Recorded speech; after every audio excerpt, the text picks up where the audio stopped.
Derrière le masque, avec les soignants en Normandie. Élise Chambellan est sage-femme libérale depuis 2016 à Mondeville. Avec ses 2 collègues, elles ont adapté leurs consultations en cabinet et à domicile dans un contexte totalement nouveau, celui du Covid-19.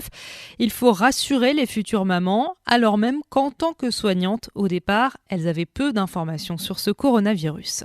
C'est vrai que j'étais inquiète, non seulement par rapport aux patientes, mais aussi par rapport à nous, parce que c'est vrai que finalement, on voit quand même pas mal de patientes, on va à domicile aussi, donc bon, c'est quand même assez risqué, donc c'est vrai que l'inquiétude était un peu double par rapport à nos patientes et par rapport à nous aussi, quoi. Surtout qu'au début, on n'avait pas beaucoup de masques parce qu'on n'était pas considérés comme une profession particulièrement à risque, nous les sages-femmes libérales. On avait 6 masques par semaine et là ça commence à augmenter, on est passé à 18 maintenant, donc c'est beaucoup mieux. Mais ça reste toujours des masques chirurgicaux bien sûr.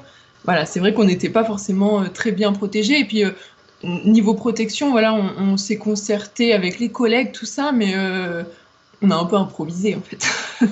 On a de la chance, les patientes aussi, parce qu'on n'a jamais été en contact avec une patiente suspecte ou infectée de coronavirus.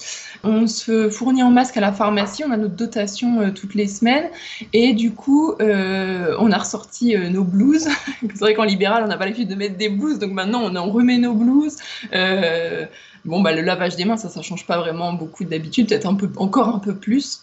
Et si on a récupéré quand même des visières en plastique de protection, moi je le réserve au cas où j'aurai une patiente suspecte, quoi. Pas mal de patientes aussi au cabinet viennent avec un masque et par contre si elles sont accompagnées, les conjoints ou voilà restent dans la salle d'attente si vous voulez pour limiter au maximum ou alors ne descendent pas de la voiture quoi si jamais elles viennent vraiment toutes seules au cabinet quoi. Ça change aussi dans votre approche à vous professionnelle.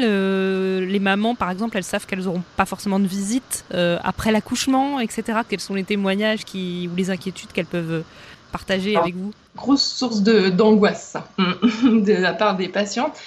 Surtout que là, en ce moment, dans les hôpitaux de la région, les femmes peuvent accoucher avec leur conjoint. Par contre, le conjoint ne peut absolument pas quitter la salle où elles accouchent. Voilà.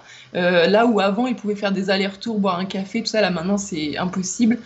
Et les conjoints doivent partir quand elles vont dans leur chambre à la maternité. Toutes les patientes nous disent que c'est vraiment pas facile de passer 2 ou 3 jours à la maternité sans le conjoint et sans aucune visite, quoi, c'est vrai. Ce qui ressort pas mal des accouchements, c'est d'accoucher avec le masque. C'est très compliqué parce tout le monde a un masque en salle de travail, du coup, à l'hôpital. Donc, c'est très compliqué d'accoucher avec le masque pour les patientes. Et puis, devoir se séparer du papa en allant dans la chambre de maternité, c'est vraiment pas évident. Alors, les séjours en maternité sont, dans la mesure du possible, quand tout va bien, ils les réduisent un petit peu pour qu'elles puissent rentrer le plus vite possible. Nous, ensuite, on assure le suivi à domicile. Mais c'est vrai que ça, c'est compliqué pour les patientes, évidemment, de ne pas pouvoir avoir de soutien du conjoint, même s'il y a quand même Skype, il y a quand même des visios possibles par téléphone, mais c'est quand même pas du tout pareil, même pour les papas. Hein. C'est pas du tout pareil. Votre rôle, du coup, le fait que justement elles rentrent pour certaines peut-être plus tôt, elles sont peut-être plus seules aussi. Est-ce que le rôle de la sage-femme, dans ce cas-là, il est encore plus important après, post-accouchement ? De toute façon, ce rôle-là, on l'a même hors coronavirus parce qu'on passe à la maison après les accouchements pour accompagner les femmes pour le suivi du bébé, le suivi d'allaitement. Et ben là, en plus, on est souvent leur seule visite.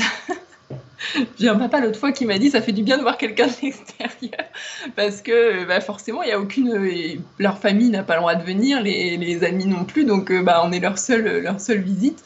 Donc c'est vrai que on a peut-être en ce moment un rôle encore plus important de réassurance. Même si malheureusement, moi qui suis assez bavarde, j'essaye un peu de limiter mon temps aussi de visite parce que forcément moins longtemps on va rester, plus on va être en sécurité, j'allais dire. Et parfois, on peut un peu limiter aussi le nombre de visites, quoi. On passe une fois et si on doit les revoir, on préfère leur dire si c'est possible, si vraiment c'est possible, de revenir, elle, au cabinet, quoi. parce que pour nous, forcément, plus on va limiter les passages chez les personnes, mieux ça va être.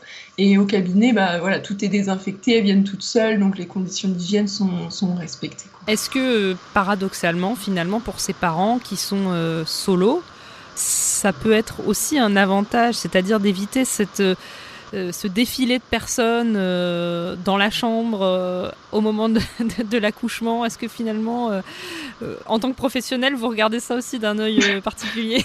J'ai pas vraiment eu de retour de ça des patientes, parce que voilà, c'est vrai que pour elles c'est compliqué d'être toute seule, mais c'est vrai que là ça leur permet mine de rien de se concentrer à fond sur leur bébé. Ça instaure un lien particulier avec le bébé et la maman.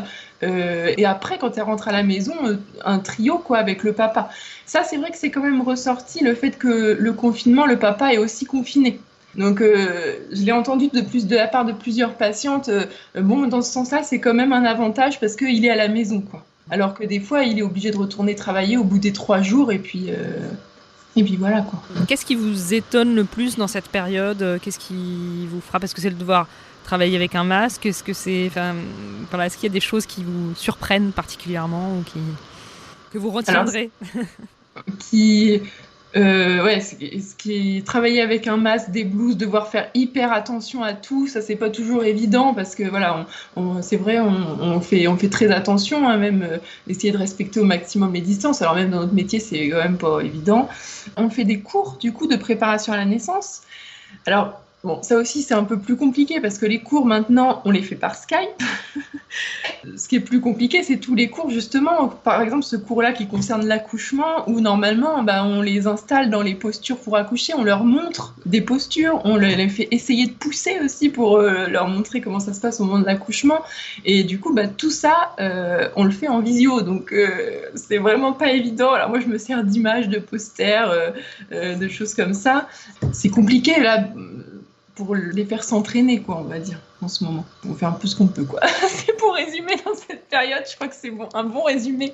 On fait ce qu'on peut. Ce qui m'interroge beaucoup, c'est le déconfinement. Est-ce que j'ai beaucoup de questions là-dessus, moi, en fait. C'est surtout là-dessus mes questions. C'est est-ce que au déconfinement, déjà nous, au cabinet, comment on va s'organiser? Est-ce qu'on reprend comme avant? Est-ce qu'on laisse quand même, comme on fait en ce moment, une marge entre 2 consultes pour avoir le temps de tout décontaminer, tout ça? Est-ce que le fait que les gens retrouvent un peu une vie normale, est-ce que ça va faire recirculer le virus? Et dans ce cas-là, nous aussi, on sera aussi plus en danger parce que plus exposés. Donc mine de rien, voilà, c'est plutôt des questions. Voilà. En ce moment, je suis pas hyper inquiète sur comment ça se passe. C'est plutôt l'après qui m'inquiète un peu plus. Derrière le masque, avec les soignants en Normandie. Podcast by Tendance Ouest.